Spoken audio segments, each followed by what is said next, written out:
Hey there! So today we're going to talk about web design and webcomics and some best practices to keep in mind when you're designing your website for your comic.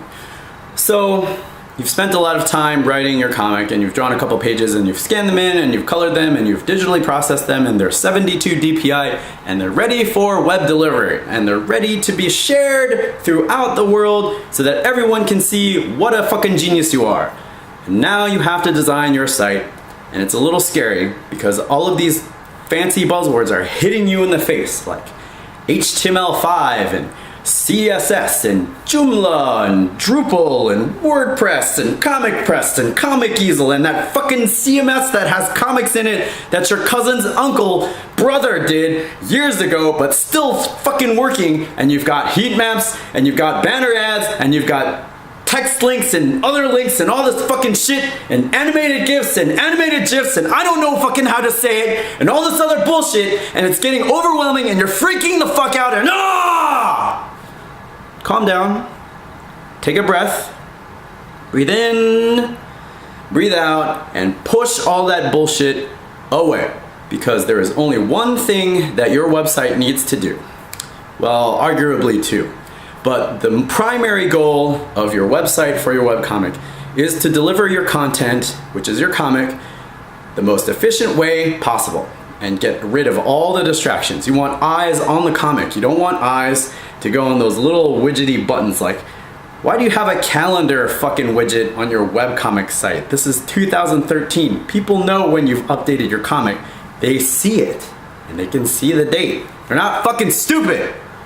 You don't need that weird tag to remind myself, oh, I like this comic, I'll go back. No, people know how to do that fucking shit. Just get rid of all those stupid widgets. You need a back button, you need a forward button, you need a current button, you need all that kind of stuff. But you don't need all these other things like a progress bar. Who cares? Just tell people on Twitter, oh, the comic's gonna be late, or the comic's gonna be on time. You don't need a fucking progress bar. You are not a computer. So yeah, there are a lot of different things that clutter up your site design when all you really need is your comic and maybe a back button and forward button, but not even that these days. You have sites like Tumblr, which are perfect for delivering images and a lot of them, and all you gotta do is scroll and keep scrolling because they've got that infinite scroll thing going on. So when it comes to designing your website, keep the reader foremost in mind. What is going to attract your reader's eyes? How are you going to direct their eyes to your comic and nothing else? None of this other bullshit. I suppose the only other reason for your site to be there is to deliver advertising so you can make some money off of this shit. But that is a secondary concern and something you don't want to worry about when you're making your initial design. In your initial design, you want to make sure that you reach the most amount of people, the quickest, the most easiest, the fastest way possible. So, like, the same problem with the infinite canvas where readers are confused and don't know where to go with the infinite canvas. Like, do I scroll over here? Do I scroll over here? Do I go down here? Do I go up here? Do I have to climb a wall and fucking read your comic? Don't do that same kind of shit when it comes to designing your website. Sure, a lot of these widgets are cool and these things that you can click on are cool, but unless your comic is about web design itself and you've got, you know, Illustrator and Photoshop talking to each other and InDesign is in the corner saying, hey guys, I'm here too. I mean, unless your webcomic is heavily designed influence, don't do that shit. And this is one of those examples of do as I say, not as I do, because if you go to my website, which I link all the time, you'll see all sorts of shit that I don't need on the site, like the big banner ad at the top and the banner ad out the side and some banner ads on the left. It's like a fucking NASCAR thing. Like, I've NASCAR'd my site and there's that blog shit going on. It works, but it's definitely from an old school sensibility. So I'm actually working on another project, which is dumb of me.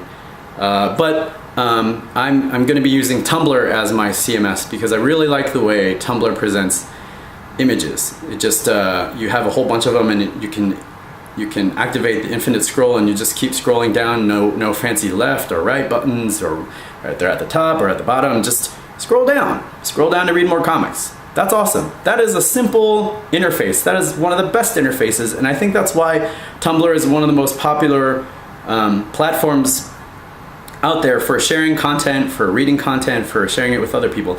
And you get it hooked into people's dashboards and you share it. It's really great. I think the way Tumblr does it is really good. I think a lot of early web cartoonists starting out can really leverage that platform well. And you don't have to get bogged down in learning about WordPress or Comic Press or naming your comic file something specific, and then make sure you load it right and put it in the right folder and have that folder set, the permissions set properly, and then all this weird stuff. You don't have to deal with that. Just if you have a domain, point it to Tumblr. Tumblr does the rest. I'm sure there are other platforms out there. I guess you could do comics on Instagram. Instagram is great for sharing images. I don't see a reason why you can't share comics as well. You have a little bit more control over other things that you can do if you have a website set up through Tumblr, like links to other things like a shop, which you don't necessarily get on Instagram. But there are a lot of great platforms out there that make image sharing really simple, and those are perfect for comics.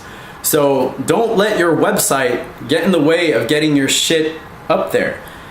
If you found a solution that's really simple to get your comics out, like maybe you upload comics to DeviantArt, which is probably not the best solution because DeviantArt has a lot of shit. When you turn on DeviantArt, there's all these different plugins that load in. It slows down your browser and all that kind of bullcrap. But I've seen comics on DeviantArt, and I've seen them grow a huge fan base just through DeviantArt. So what the fuck do I know? But keep in mind the primary goal of your website, which is to deliver the comics to your viewer. Not these widgety things, not these other bullshits. Second, monetizing, but we'll figure that shit out later. I'm not really good at that either, so we'll work on that one together. But primary focus, get your comics out there.